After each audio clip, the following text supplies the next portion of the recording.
plads. Rigtig gang. Travlt kan jeg se. Ja, god aften og velkommen indenfor på værelset, der jo er placeret midt i Angoras land.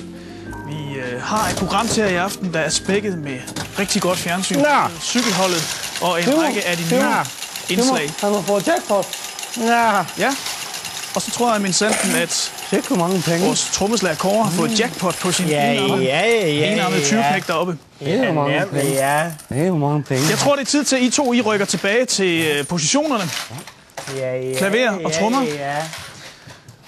For her på værelset har vi i aften rigtig travlt. Vi har nemlig fået en hel bunke spørgsmål, der alle sammen omhandler heavy metal.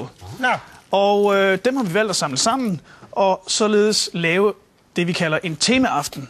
Det vil sige, at alt, hvad vi beskæftiger os med her på værelset, kommer i aften til at omhandle heavy metal. Og der forestiller jeg mig, at vi virkelig kommer ind på Kåres område. Det er jo meget noget med trommer. Der er stort set kun klaver, ikke også? Ja. Kun klaver næsten. Så det må være mig, der er eksperten her på det område. Der er en del trommer på heavy metal. Du kan godt smutte hjem, Kåre. Du kan bare smutte hjem. Det er ikke brug for... Så der bliver altså rigelig tid til at få opklaret, hvad heavy metal går ud på fra A til Z. Men først snupper vi noget helt andet. Ja, nu skal vi have besvaret nogle af de mange spørgsmål, der handler om heavy metal. Og jeg synes, vi skal starte med at høre lidt om, hvor genren egentlig stammer fra, Henrik. Ja. Kan du svare på det? Det kan jeg selvfølgelig svare på. Jeg støder på heavy metal på en tur til Rhodos. Ja. Rhodos? Ja, og det er jo der heavy metal det kommer fra. Og der køber jeg som den første i landet fra Danmark, køber jeg 2 heavy metal plader. En med band, der hedder Dad. Ja. Og den anden og den anden med et band, der hedder Dizzy Mizzy Lizzy. Og det er de 2 allerstørste navne inden for heavy metal. Skal sige, det hedder DAD og Dizzy Mizzy Lizzy. Det er noget andet. Det er Dad og Dizzy Mizzy Lizzy. Og det er... Bandet hedder DAD. DAD. Ja. For lige at få det. Det er sådan, det staves, ja. Det er rigtigt. Udtalstat. Og det er de 2 største bands fra Rhodos, som er det allerstørste heavy bands i verden. Ja. 2 danske bands. Ja. Og det er så det første gang, at Danmark stod på heavy metal. Det er simpelthen dig, der indfører det. Ja. Nu skal vi ind på sangstilen i den her genre. Ja. For der er flere, der spørger, blandt andet et brev her, hvor der bliver spurgt, hvordan synger man? Og det er jo en lidt speciel måde, man bruger sin stemme. For først synger man nogle meget, meget uhyggelige tekster. Ja. Men den måde, man synger på, dystre. Er så noget der her gravl, som lyder sådan her.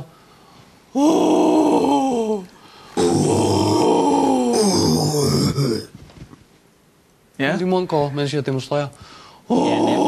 Sådan lyder det. Det er godt, det er gravl, og det er den måde, man synger på i heavy metal. Det lyder lidt for højt til heavy, sådan ligesom det er sådan, det lyder, Simon. Det er sådan. Det kan man høre lidt mere rigtigt.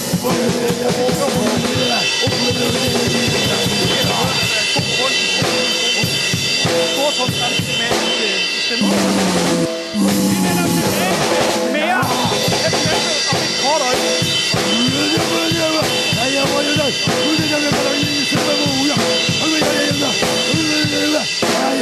Her på værelset har vi fuld gang i at svare på spørgsmål angående heavy metal, og det er blevet tid til at finde lidt ud af, hvordan man opbygger et heavy metal nummer. Det er der en del, der har spurgt til, og derfor er det nu tid til at høre Henriks egen heavy metal komposition, for sådan en har du selvfølgelig også skrevet, Henrik.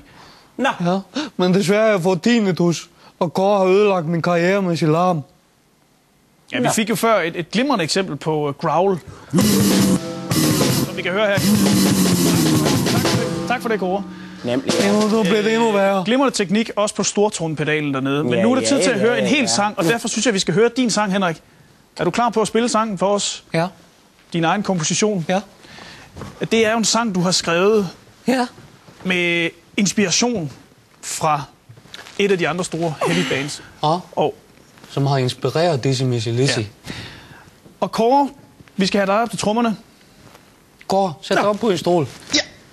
For der er selvfølgelig trommer med. Ja, nemlig, ja. Metal-nummer, ja. Der er en lille smule i omkvædet. Ja, det er fint.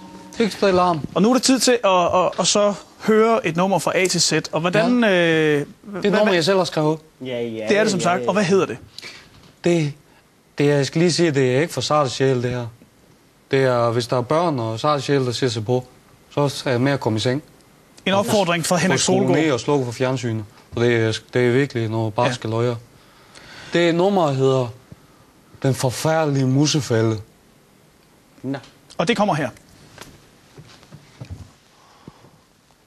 Den lå lige den i bag døren. Den har jeg fået en frisk ost på. Og det var lige nede ved døren. Den lille mus kom tættere på. Den forfærdelige musefælde. Den forfærdelige musefælde. Den forfærdelige musefælde. Den forfærdelige musefælde.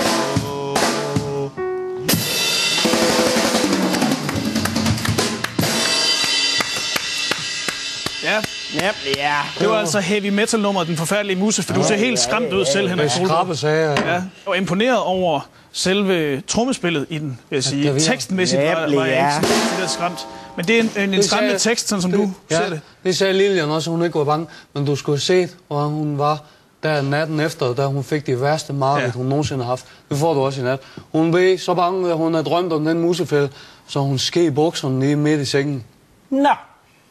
Det lyder ikke simpelthen så ulækkert. Jeg tror, vi stopper med de historier nu. Ja. Nu er det blevet tid til at se andet afsnit af Cykelholdet til Tour de France. Nå. Det var fint, synes jeg. Her på værelset er vi ved vejs ende i aftens heavy-tema. Vi er kommet om på den anden side af en koncert. Godt nok lille var den, men nu er det altså bagefter koncerten. Og hvad sker der så en typisk heavy metal aften, når man har spillet koncert? Jeg har jo hørt rygter om groupies, man har sex med og smadret hotelværelser og hele Molletjavsen. Nu kan jeg kun tale for mig selv, men der ved jeg, at når Kåre og mig har været ude at spille heavy metal koncert, der er det sådan for mit vedkommende, at jeg stryger direkte hjem og får en ostemad, gerne kommeost med en skive grøn peber på, og så på hovedet i seng. Så der er ikke noget... Men du har ret i forhold til Kåre. Okay. For han er en, der virkelig går helt bananas. Sidste gang vi var i Hirtshals, Simon, der var vi oppe og spille, og så var vi oppe på Sømandshjemme. Så ligger jeg der og sover i min seng. 5:00 om morgenen kommer han ind og splitter hele køjesengen af. Og det er efter, at han har gennemtævet 2 kæmpe store sømænd og brækket hver eneste knogle i deres krop, og gjort den ene som stakkels dame gravid med tvillinger. Det er ikke også rigtigt, Kåre? Ja. Du er værre en. Ja, nemlig, ja. Du kan godt lide det vilde liv. Ja. Bare sådan af ren nysgerrighed, hvor mange uægte børn er du far til rundt omkring, Kåre? Det er mange, Simon. Ja. Det er en værre historie. Det er en flov over. Men nu runder vi heavy aften af. Jeg håber, I derude har fået svar på de mange spørgsmål omkring den her genre, og er glade for den hjælp, vores musikalske eksperter, Kåre og Henrik, har ydet i den her forbindelse. Ja. Nu er det så tid til at sige tak for i aften. Der er mere Angora fjernsyn næste uge, samme tid og sted, så grys godt.